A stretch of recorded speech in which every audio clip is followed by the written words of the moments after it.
Special exam جو ہے اس میں کامیابی کے امکانات کئی گنا زیادہ ہیں ریگولر ایگزام سے، لہذا ایکسیلنٹ چانس ہے to do C S S by candidates from Sindh, Balochistan and ex FATA particularly, یا مائنارٹیز کی باقی علاقوں میں سیٹیں ہیں، ان مائنارٹیز کے لیے اچھے چانس ہیں۔ تو اب آ جاتا ہے سینسٹیو آپ کا ایریا، دا موسٹ امپورٹنٹ پرابلم۔ اب میں نے ان ایریاز کو سامنے رکھ کر بات کرنے لگا ہوں کہ they are very weak in English grammar, composition, vocabulary, sentence structure. You focus first 15 days صرف گرامر کو دیکھیں۔ گرامر میں کیا ہے، پورے 12 ٹینس آپ کو ازبر ہونے چاہیے، آپ کی ٹینس کی غلطی نہیں ہونی چاہیے، اور میٹرک کی کتاب میں یہ موجود ہے، میں ہمیشہ کہتا ہوں۔ پھر آتا ہے کہ آپ کا ایک مسئلہ ہوتا ہے کہ ایک پیراگراف کا پریسی بنانا۔ اگر کوئی بندے کا پریسی ٹھیک ہو جائے تو وہ کہہ لیں کہ 20 میں سے 12-13 اسی میں آ جائیں تو اس کا تو بہت اچھا ہو جاتا ہے۔ اس کی میں بتا رہا ہوں ڈیلی پریکٹس ہو سکتی ہے۔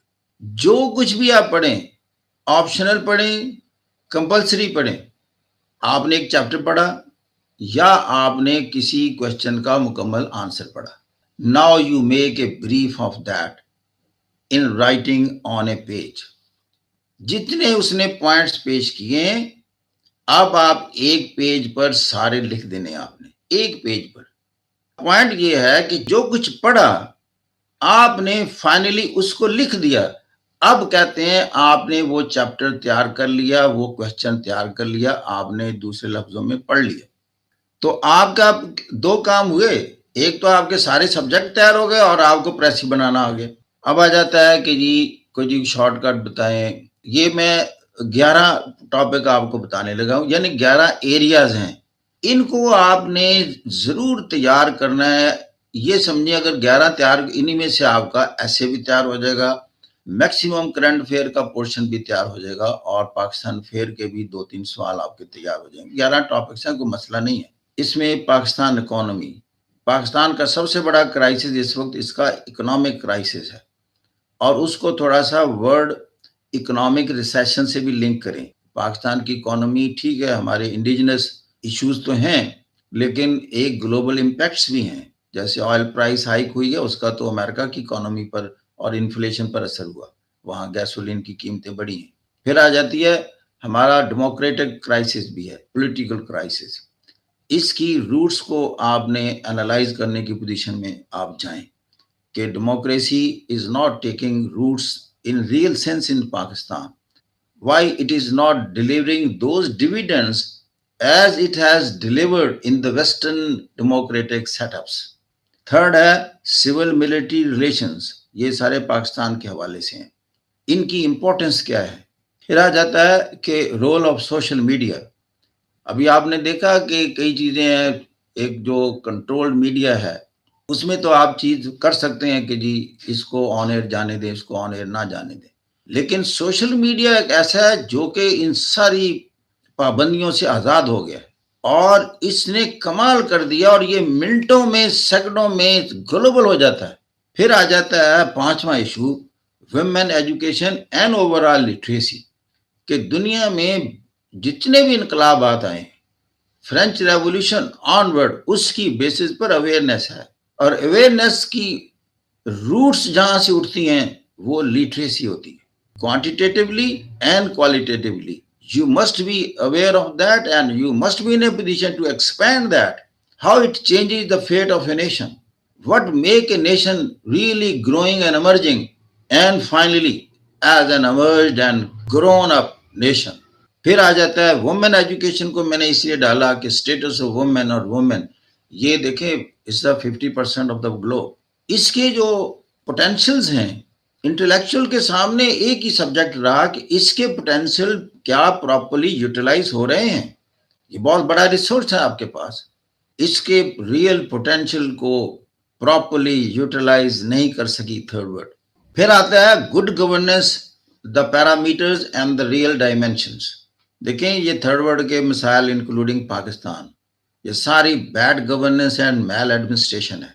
پھر آتے ہیں الائنسز، الائنسز میں the most important and relevant alliance Pakistan کے لیے میں شارٹ کٹ بتا رہا ہوں آپ، وہ ہے شنگھائی کوآپریشن آرگنائزیشن. اس کا آپ کو معلوم ہونا چاہیے کیوں بنا، کس لیے بنا، یہ ترقی کرنے کے اس کے امکانات کیا ہیں، اور ساتھ ہی سارک کا بیڑا گرک کیوں ہوا. نمبر 2 OIC کا بیڑا گرک کیوں ہوا. اور یہاں میں ایک کہتا ہوں اسلامیات کا ایک ہی سوال بتا رہا ہوں جو کہ آنا ہے، وہ کیا ہے؟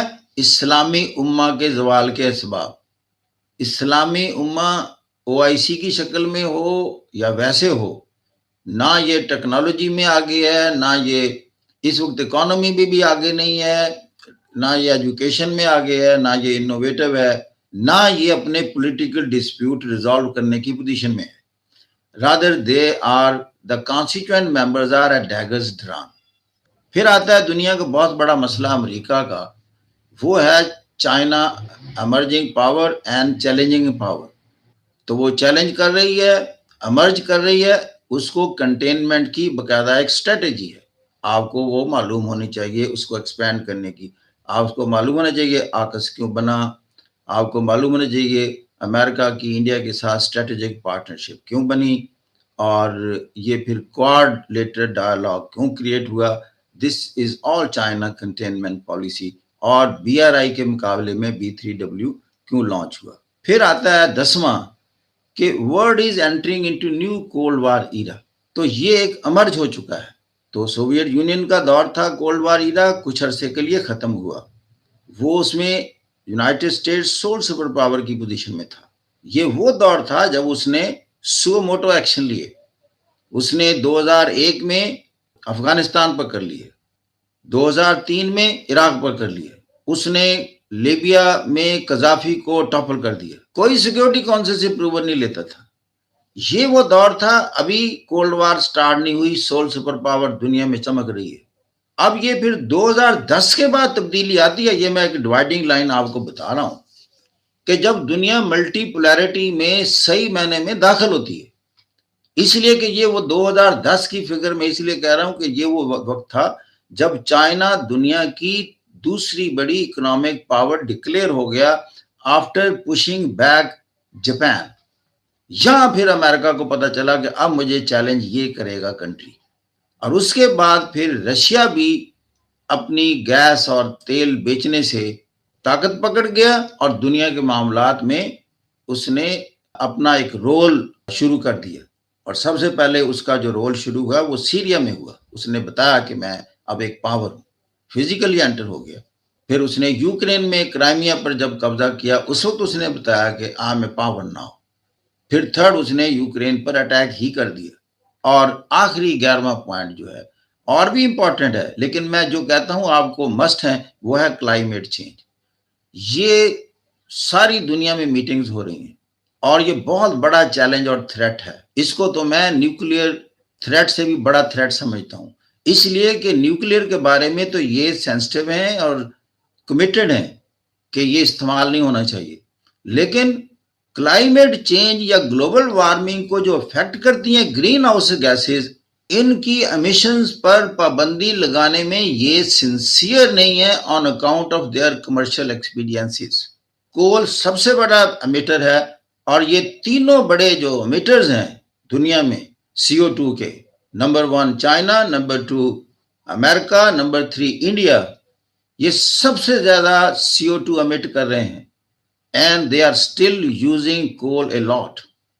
اس سے پھر کیا ہے، تبھی وہ کہہ رہے ہیں کہ جو سائنٹیفک انالیسز ہیں وہ یہ بتا رہے ہیں کہ یہ جو پیرس کلائمیٹ ایگریمنٹ میں تھا کہ ہم toward the end of the century جو مین ایوریج گلوبل ٹیمپریچر ہے 1.5 ڈگری سیلسیس سے نہیں بڑھنے دیں گے، یا at the most 2 degree Celsius. پھر آ جاتا ہے جی آپشنل. اس میں 10 سال کے پیپر دیکھیں، آپشنل میں کوئی نئی چیز نہیں آتی. تو آپ دیکھیں کہ کس طرح کے ٹاپک سے ریلیٹڈ زیادہ سوال آ رہے ہیں، اسی چیپٹر کو اٹھا لیں. میرا ذہن سجیشن یہ ہے کہ آپ 10 سوال تیار کریں ایک سبجیکٹ کے. فائنل جو ورڈ میرا ہے، whatever you study make a brief of the same. Study a lot, write a lot, and then speak a lot on those topics.